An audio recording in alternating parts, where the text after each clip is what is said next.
Hello दोस्तों, अगर आपने अभी तक मेरे यूट्यूब चैनल सब्सक्राइब नहीं किया है तो प्लीज़ मेरे यूट्यूब चैनल सब्सक्राइब कर लें और बेल आइकन दबाना बिल्कुल ना भूलें। आज हम बात करने वाले हैं हाइपोफाइसेशन के बारे में। इंट्रोडक्शन। अर्जेंटीना के हाउशे के पूर्व प्रयोगों के आधार पर हाइपोफाइसेशन तकनीक ब्राज़ील 1934 में वान इनेरिंग तथा दूसरे वर्कर्स द्वारा उपयोग में लाई गई। भारत में सबसे पहले प्रेरित प्रजनन को 1937 में मामेलियन पिट्यूटरी एक्सट्रैक्ट का उपयोग करके इस प्रयोग को सिद्ध किया। मेजर कार्प की हाइपोफाइसेशन टेक्निक भारत में 1957 में प्रयोग में लाई गई।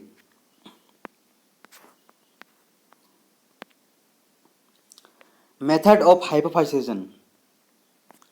इसमें निम्न स्टेप आते हैं। पहला है प्रजनकों का प्रबंधन व केयर। प्रेरित प्रजनन को सफल बनाने के लिए ब्रोडर्स को स्टॉक किया जाता है। इसमें इसमें इसमें अच्छे ब्रोडर्स का चुनाव किया जाता है। प्रजनक मछली नर और मादा आर्टिफिशियल प्रोपोगेशन के लिए उपयोग होती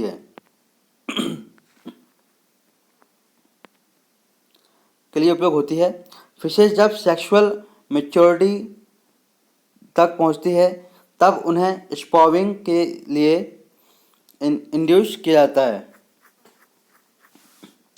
अतः ब्रूड फिश की स्टॉकिंग, रियरिंग और चेन स्पेविंग में एक महत्वपूर्ण लिंक होता है। प्रजनक मछली को पॉन्ड्स में प्रॉपर रियरिंग की जाती है तथा ब्रूड फिश को फार्म में ग्रो किया जाता है। ब्रूड फिश के ट्रांसपोर्टेशन में ट्रांसपोर्ट इंजरी तथा फिजियोलॉजिकल स्ट्रेस इन्वॉल्व होता है। ब्रूड फिश के लिए संचयन द्वारा 2000 से 2500 केजी प्रति हेक्टेयर की रेंज में होता है। इन फिशेज को स्वस्थ और फ्रेश कंडीशन में रखा जाता है। चुने हुए ब्रूड फिश उनकी प्रियोरिटिक कंडीशन गोनाड्स डेवलपमेंट तथा मैच्योरेशन प्रोग्रेस के आधार पर परीक्षण की जाती है।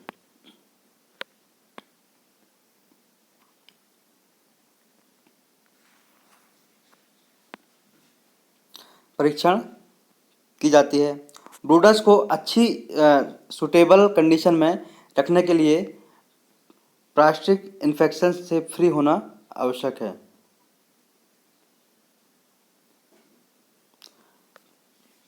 Parent fish transportation.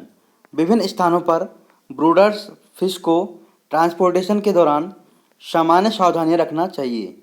जीवित मछली को ले जाने के लिए ट्रांसपोर्ट कैरियर्स की विभिन्न डिजाइन भारतीय वर्कर्स द्वारा डेवलप की गई है,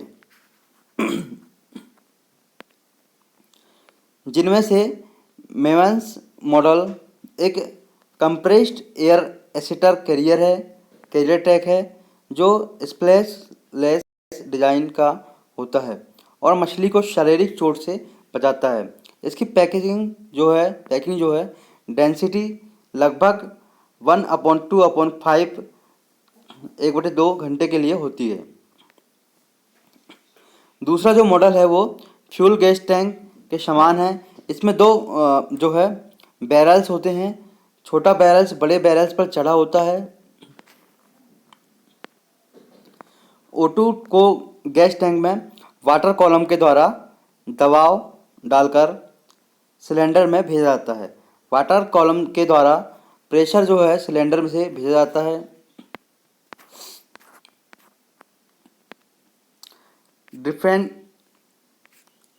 differentiation of the male and female fish.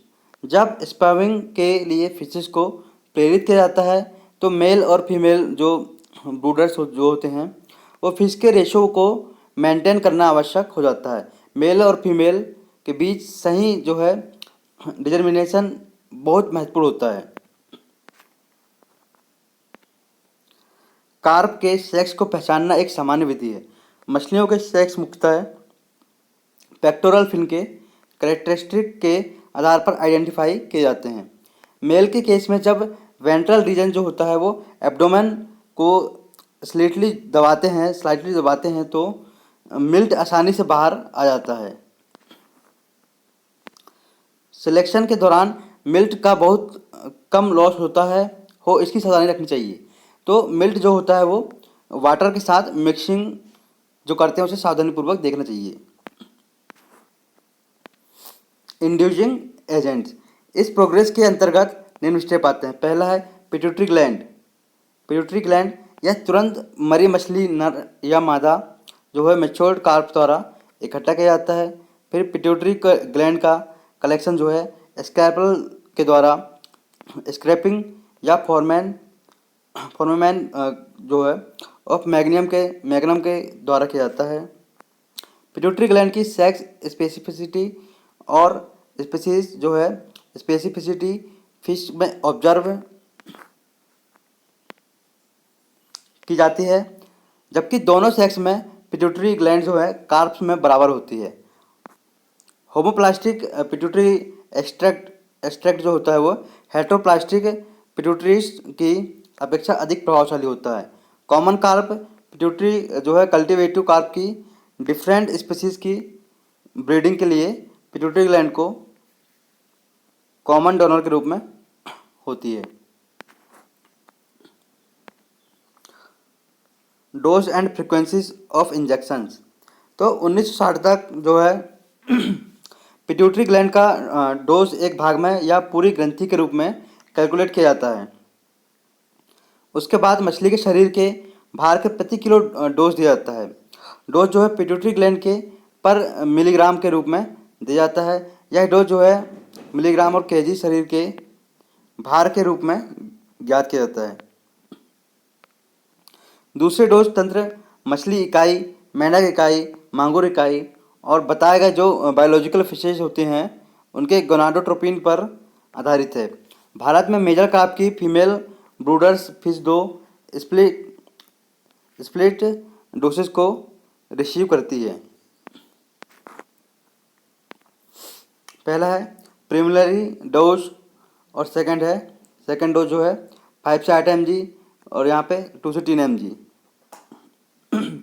Method of injection, समानतः दो विधियाँ ब्रूडर्स फिश को इंजेक्ट करने के लिए एडेप्ट की गई है।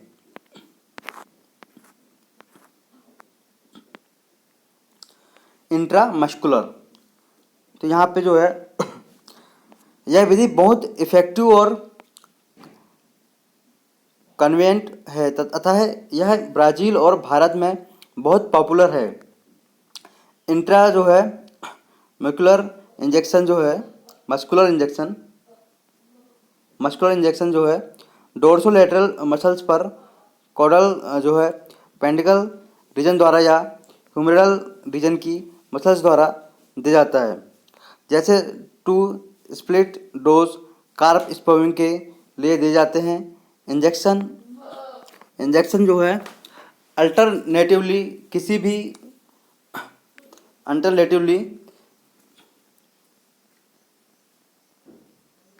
किसी भी और जो है फिशेस के फिजिकल स्ट्रेन को कम करने के लिए लगाया जाता है। जब सुई को इंसर्ट किया जाता है तब यहाँ सावधानी रखी जाती है कि सुई फिश की शरीर के पैरेलल स्केल के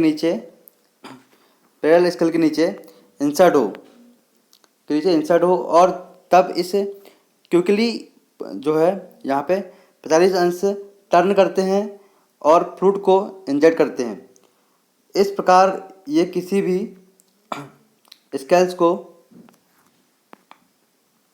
स्केल्स को हानि होती है क्योंकि स्केल्स जो होते हैं कार्प की बॉडी पर जो है इम्ब्रिकेट फ्यूजन में भी अरेंज होते हैं।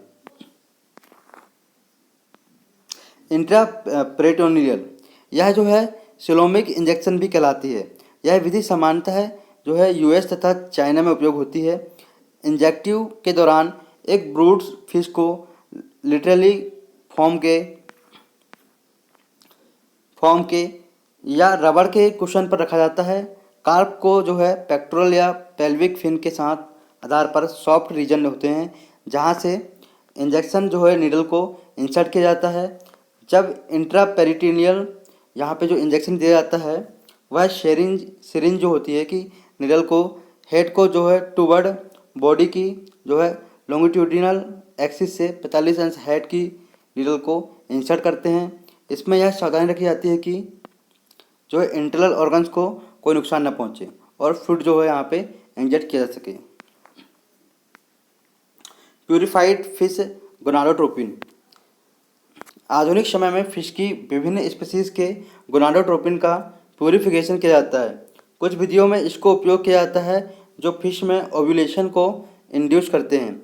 अतः केवल सैल्मन जो है गोनाडोट्रोपिन SG-G100 जो है कल्चर्ड जो यहाँ पे होती है वह स्पीसीज के ओव्यूलेशन या स्पैविंग के इंडक्शन के लिए एक्सटेंसिव जो है यहाँ पे टेस्ट किया जाता है। इंडियन मेजर कार्प में साल्मन गोनाडोट्रोपिन के साथ जो है ओव्यूलेशन का भी इंडक्शन किया जाता है। SCG का भी उपयोग किया जाता है। इसमें ग्लाइकोप्रोटीन हार्मोन जो प्रेग्नेंट वुमेन में प्लेसेंटा के द्वारा प्रोड्यूस होता है, यह अर्ली जो होता है वो प्रेगनेंसी के दौरान उत्पन्न होता है। यह हार्मोन की अधिक मात्रा यूरिन में पाई जाती है। इसे जो है मैच्योर जो फिश होती है उसमें इंजेक्ट करते हैं और यह हार्मोन जो है गैमेट्स को जो है रिलीज करने में जाना जाता है। इसके जो है इंडक्शन में से जो स्पर्म जो रिलीज होता है और ओव्यूलेशन दोनों ही होते हैं, इसके द्वारा पिट्यूटरी हार्मोन जो है सर्कुलेशन में आते हैं। SCG के साथ पिट्यूटरी जो ग्लैंड होती है वो एक्सट्रैक्ट भी मिलाया जाता है, तभी ये एक्टिव होता है। ये जो है सिंगल जो है उसमें क्रिया नहीं होती है। कंपोजिशन ऑफ गैमेट्स फ्लूइड, यह दो प्रकार के होते हैं। पहला है सेमिनल फ्लूइड मेल।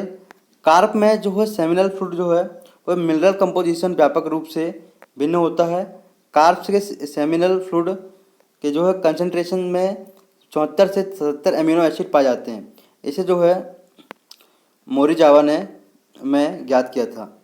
सेमिनल जो है फ्लूइड में लिपिड कंटेंट का जो है ऑस्मोटिक प्रेशर है वह 300 mm.0 ms/kg के लगभग भिन्न भिन्न होता है तथा विभिन्न जो है साइप्रिंट जो है उसमें स्पर्मिनेशन जो होती है वो प्रक्रिया का अध्ययन जो है ब्लोरर ने किया था। कार्पस के सेमिनल फ्लूइड का pH 7.6 से 8.6 की रेंज में होता है। ओवेरियन फ्लूइड जो है फीमेल की बात करें तो ओवेरियन फ्लूइड का कंपोजिशन के बारे में जो जानकारी प्राप्त है उसमें सिल्वर कार्प में ऑस्मोटिक प्रेशर 306 m तथा 218 m पाया जाता है। ऑर्गेनिक कंटेंट में protein, urea, hydrolase, dehydrogenase, glucose और लैक्टिक एसिड आदि किए गए हैं। कार्प में इनका pH 8 से 5 से 1.1 और सिल्वर कार्प में 9.1705 में पाया जाता है।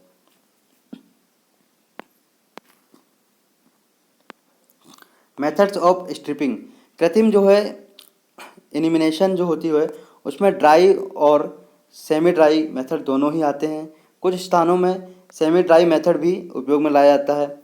इन विधियों को अलग अलग उपयोग में लाते हैं। यह विधियाँ इस प्रकार है। पहले ड्राई मेथड, एग्स को जो है बेसिन में सेमिनल फ्लूइड को जल्दी से मिलाया जाता है तथा पक्षी के पंख से एग्स और मिल्ट को मिलाया जाता है। बाद में साफ पानी से मिलाकर हिलाते रहना चाहिए। फिर 1 मिनट के बाद इन्हें साफ पानी से 3 से 4 बार धोना चाहिए। इतने समय में ही फर्टिलाइजेशन समाप्त हो जाता है। वेट मेथड, एक बेसिन में साफ पानी लेते हैं और एग्स को स्पर्म के बेसिन में डाल देते हैं और तुरंत हिलाते हैं और दोनों को मिक्स करके थोड़े समय के लिए छोड़ देते हैं। 2 या 3 मिनट में फर्टिलाइजेशन की क्रिया जो होती है पूर्ण हो जाती है। यहाँ पे थर्ड जो है सेमी ड्राई मेथड। इस विधि में आपको यहाँ पे पिपेट द्वारा सेमिनल फ्लूइड को यहाँ पे शक किया जाता है या सिरिंज के द्वारा जिसमें निडल नहीं लगी होती है उसके द्वारा शक कर सकते हैं और सेमिनल फ्लूइड को सेलाइन के अंतर से फर्टिलाइजेशन की क्रिया पूर्ण हो जाती है। तो दोस्तों, अगर आपने अभी तक मेरे यूट्यूब चैनल सब्सक्राइब नहीं किया तो प्लीज़ मेरे यूट्यूब चैनल को सब्सक्राइब कर लें और बेल आइकन दबाना बिल्कुल ना भूलें, और ज़्यादा से ज़्यादा इस वीडियो को अपने दोस्तों को शेयर जरूर करें। और अगर आपको MSc फोर्थ सेम या थर्ड सेम किसी भी सेम के नोट्स चाहिए हो तो मेरे कॉन्टैक्ट पे आप संपर्क कर सकते हैं। 7999742498। थैंक यू दोस्तों।